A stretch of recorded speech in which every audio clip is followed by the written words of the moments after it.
Produite par Nicole Kidman, l'anthologie Roar des Apple TV+ propose 8 portraits de femmes que tout oppose. L'occasion de mettre en lumière de nombreux sujets tabous liés à la féminité. Rencontre avec l'équipe de la série. Nicole Kidman poursuit son chemin dans les séries. L'actrice australienne produit et joue dans Roar, nouveau projet de la plateforme Apple TV+.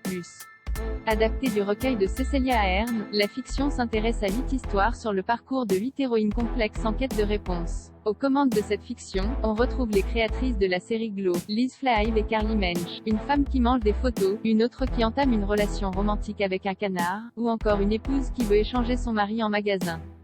Entre drame et humour noir, Roar mélange les genres et propose une vraie pluralité de points de vue sur la féminité. Côté casting, Nicole Kidman est entourée de Cynthia Erivo, Merritt Wever, Alison Brie ou encore Issa. Allociné a rencontré l'une des créatrices, Liz Flahive, en compagnie de quelques stars de la série. Allociné, d'où est venue l'inspiration pour cette série et comment s'est passée votre collaboration avec Nicole Kidman?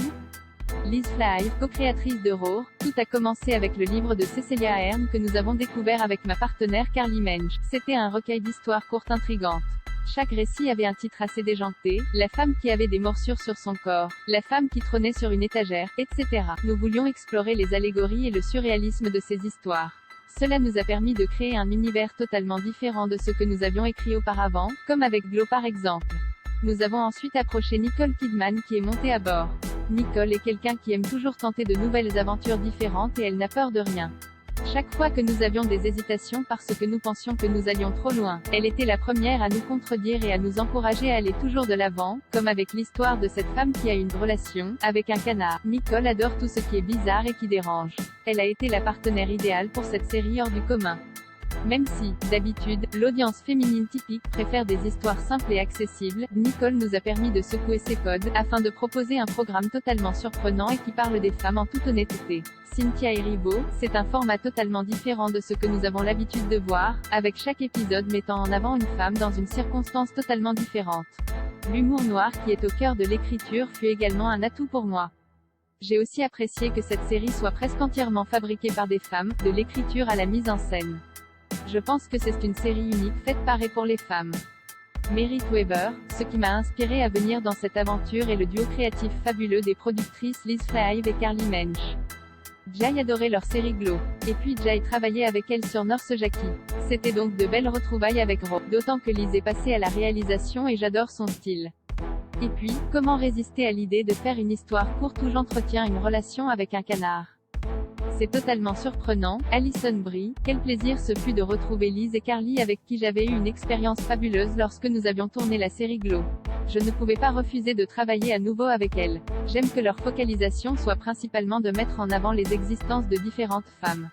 Malgré le ton fantaisiste et décalé de cette série, je pense que toutes les femmes pourront s'identifier à ce que traversent les protagonistes de chaque épisode. Malheureusement, je n'ai pas travaillé avec Nicole Kidman, qui a tourné son épisode en Australie, mais j'ai apprécié les fleurs qu'elle m'a envoyées ainsi qu'un gentil mot d'encouragement et de remerciement. Que signifie pour vous le terme Roar? Liz Flahive, ce n'est pas forcément la notion de Women Power, même si cela se trouve en partie dans la série. Je crois qu'ici nous voulons montrer qu'avant tout, les femmes veulent être écoutées et entendues pour tout ce qu'elles ont à dire.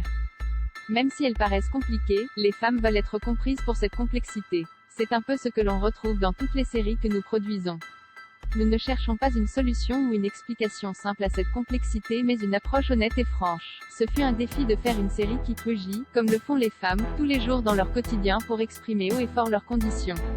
Merritt Wever, j'aime que toutes ces femmes soient mises dans des situations absurdes ou extraordinaires afin d'explorer des sentiments très humains et universels. Je pense que Roar exprime toute l'humanité qui se trouve en nous. Je n'ai pas eu récemment un moment de Roar, mais je crois que j'en ai grand besoin. D'autant que cette série fut ma première expérience depuis la crise du Covid. Je n'avais participé à rien depuis un bout de temps. Cela m'a fait du bien de retourner travailler et de retrouver un tissu social. Cynthia Erivo, pour moi, nous avons un moment Roar, quand nous sommes sur le point d'exprimer quelque chose en nous après avoir gardé cette émotion trop longtemps. C'est important dans la vie de pouvoir totalement soulager son cœur et de faire remonter à la surface toutes les émotions, positives ou négatives. Je pense que l'on peut avoir un moment Roar, presque tous les jours. Fibel Stewart, pour moi c'est un message pour que les femmes soient entendues et vues pour tout ce qu'elles ont à offrir. Cela montre les difficultés que nous traversons dans certains moments de notre existence. La dernière fois que j'ai eu un moment raw, c'était lorsque mon petit ami a dû changer ses pneus et le type qui devait faire le travail le menait en bateau. J'ai cru que j'allais exploser. Alison Brie, presque tous les mois j'ai un moment raw. Pour moi, cela signifie que vous vous donnez le droit de crier tout haut ce qui se cache en vous. Cela peut vous permettre, sans doute, de laisser aller votre frustration intérieure. Parfois nous avons besoin d'exploser pour libérer toute l'énergie en nous et rappeler au monde que nous existons. Finalement, cette série montre l'importance pour toutes les femmes que nous sommes de trouver notre voie et notre voie dans la vie. Et que parfois ce n'est pas simple d'y arriver. Propos recueillis par Emmanuel Itier, à Los Angeles, en avril 2022. Roar est disponible sur Apple TV+.